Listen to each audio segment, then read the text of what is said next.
Segundo Samuel, capítulo 14.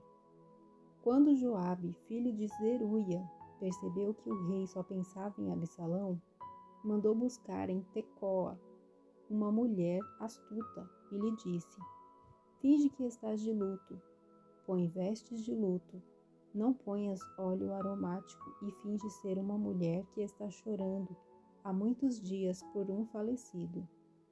Vai falar com o rei e dize-lhe isso. Então Joabe lhe determinou o que deveria dizer. A mulher, Tecoita, foi falar com o rei, prostrou-se com o rosto no chão, saudou-o respeitosamente e disse: salva-me, ó rei. O rei lhe perguntou: que tens? Ela respondeu: na verdade, eu sou viúva, meu marido morreu. A tua serva tinha 2 filhos, os quais tiveram uma briga no campo, e não havia ninguém que os afastasse. Então um feriu o outro e o matou. Agora toda a família se levantou contra a tua serva, dizendo: entrega-nos aquele que matou seu irmão, para que o matemos pela vida de seu irmão, a quem matou, e para que exterminemos também o herdeiro. Assim apagarão a brasa que me restou, de modo que não deixarão nem nome, nem remanescente sobre a terra a meu marido. Então o rei disse à mulher: vai para tua casa, e eu darei ordem a teu respeito. A mulher Tecoita respondeu ao rei: ó rei, meu senhor, venha a maldade sobre mim e sobre a casa de meu pai, e fique inocente o rei e o seu trono. O rei voltou a dizer: traze a mim quem falar contra ti, e ele nunca mais te importunará. Ela disse: que o rei se lembre do Senhor, seu Deus, para que o vingador do sangue não faça mais destruição e não extermine meu filho. Então ele disse: assim como o Senhor vive, nem mesmo um fio de cabelo do teu filho cairá no chão. Então a mulher disse: permite que a tua serva fale mais uma coisa ao rei, meu senhor. Ele respondeu: fala. Então a mulher disse: por que pensas tal coisa contra o povo de Deus? Ao dizer isto, o rei se condena, pois se recusa a trazer de volta o que foi banido. Porque certamente morreremos e seremos como águas derramadas na terra, que não se podem mais ajuntar. Porém, Deus não tira a vida, mas provê meios para que o que foi banido seja restaurado. E, se eu agora vim falar esta palavra ao rei, meu senhor, é porque o povo me ameaçou, pois a tua serva pensava: falarei ao rei e ele fará conforme o pedido da tua serva.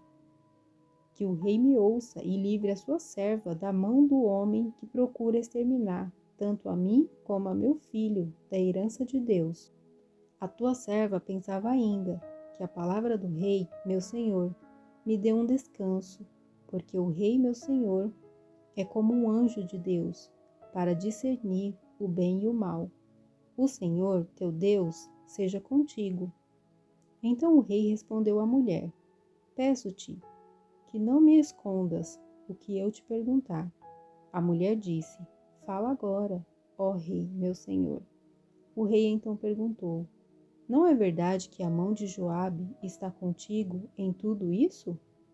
A mulher respondeu: tão certo como vives, ó rei, meu senhor, que ninguém poderá se desviar nem para a direita e nem para a esquerda, de tudo quanto diz o rei, meu senhor, porque Joabe, teu servo, é quem me deu ordem e foi ele quem me disse tudo que tua serva deveria falar. Teu servo Joabe fez isso para mudar essa situação, porém meu senhor é sábio, conforme a sabedoria do anjo de Deus, para entender tudo o que acontece na terra.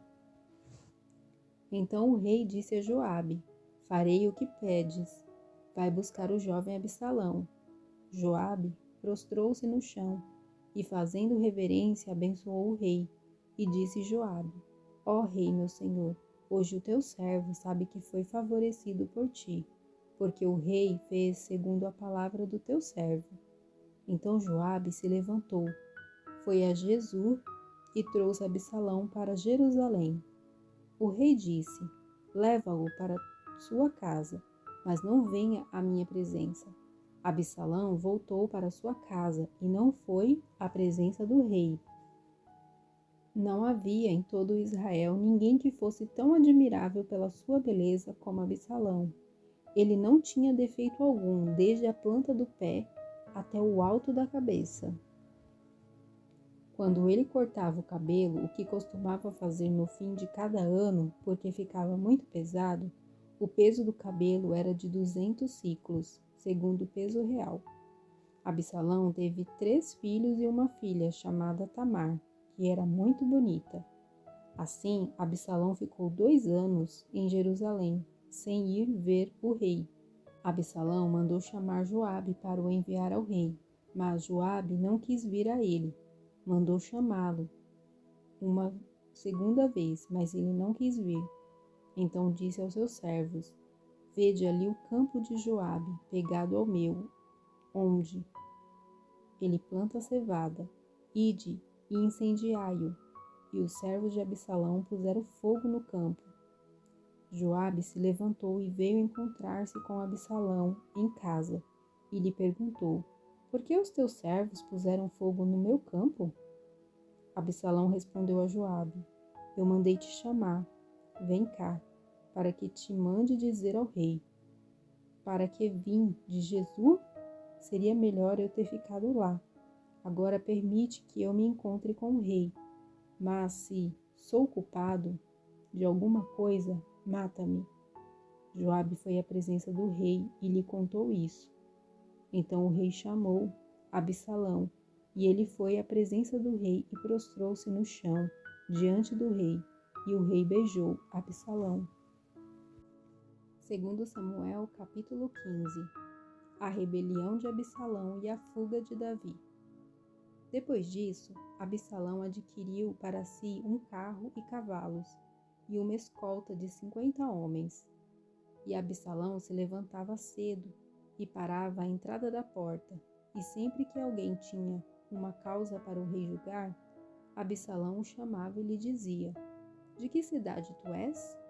E ele respondia: teu servo é de tal tribo de Israel.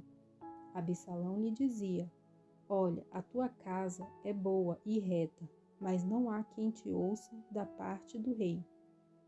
E Absalão dizia mais: ah, quem me dera ser constituído juiz na terra, qualquer um que tivesse uma causa ou questão e a trouxesse a mim, eu lhe faria justiça. Também quando alguém se chegava a ele para lhe prestar reverência, ele estendia a mão e, pegando nele, o beijava.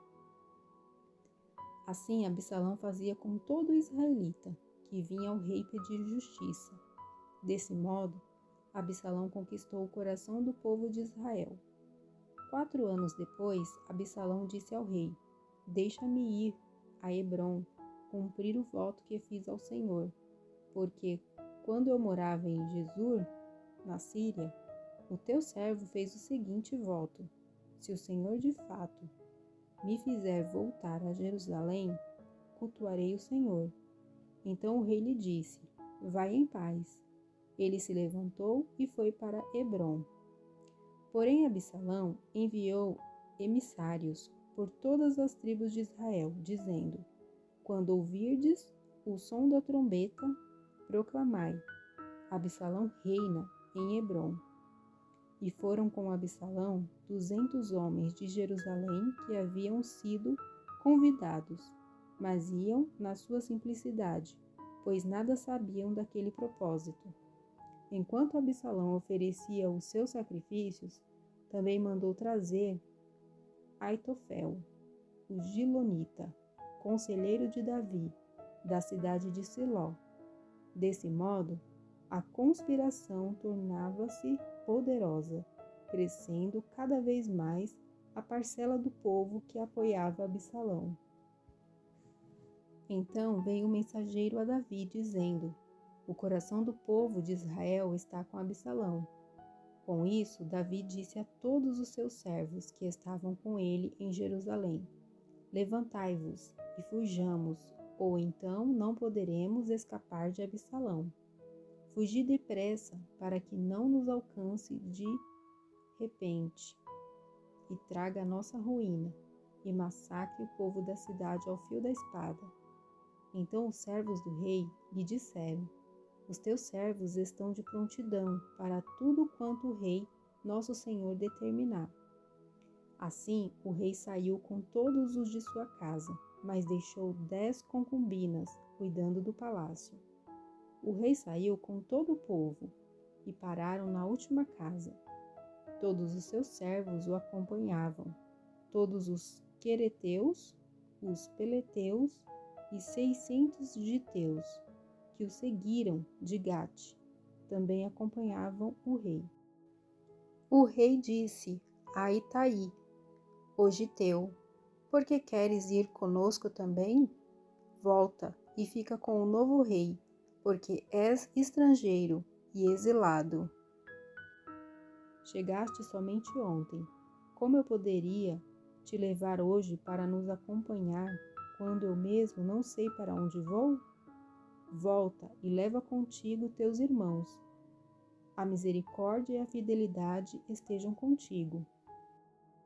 Mas Itai respondeu ao rei: Tão certo como vive o Senhor, e vive o rei, meu senhor, para onde quer que o rei, meu senhor, vá, seja para a morte, seja para a vida, aí irá também o teu servo. Então Davi disse a Itai: Então acompanha-nos.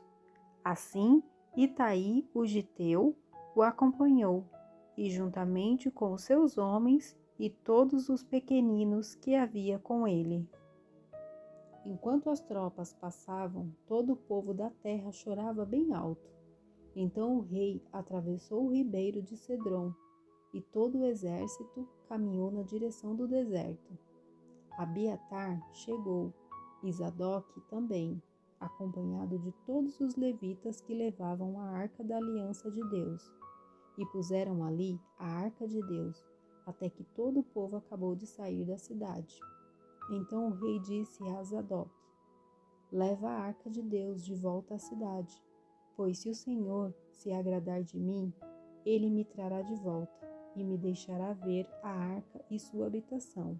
Mas se ele disser: Não tenho prazer em ti, estou aqui, para que me faça o que bem lhe parecer. O rei disse ainda ao sacerdote Zadok: Por acaso não és vidente?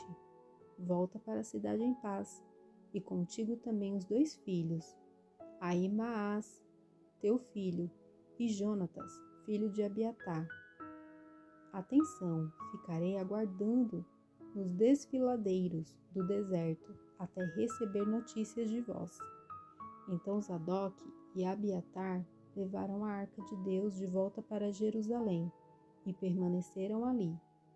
Mas Davi subiu chorando pela encosta do Monte das Oliveiras. Tinha a cabeça coberta e caminhava com os pés descalços. Todo o povo que ia com ele também tinha a cabeça coberta e subia chorando sem cessar. Disseram a Davi: Aitofel está entre os que conspiraram com Absalão. Então Davi orou: Ó Senhor, torna o conselho de Aitofel em loucura. Quando Davi chegou ao topo onde se costumava adorar a Deus, Uzai, o arquita, veio encontrar-se com ele, com a roupa rasgada e a cabeça coberta de terra. Davi disse-lhe: Se quiseres passar para o meu lado, serás um peso a mais. Mas se voltares para a cidade e disseres a Absalão: Ó rei, eu serei teu servo, assim como antes servi a teu pai, agora te servirei. Então tu me ajudarás a frustrar os planos de Aitofel. Os sacerdotes Zadok e Abiatar estão contigo. Portanto, contarás a eles tudo o que ouvires, do palácio do rei. Também estão ali com eles seus 2 filhos, Ahimaás, filho de Zadoque, e Jonatas, filho de Abiatar. Por intermédio deles me avisareis de tudo o que ouvires. Uzai, amigo de Davi, voltou para a cidade quando Absalão entrava em Jerusalém.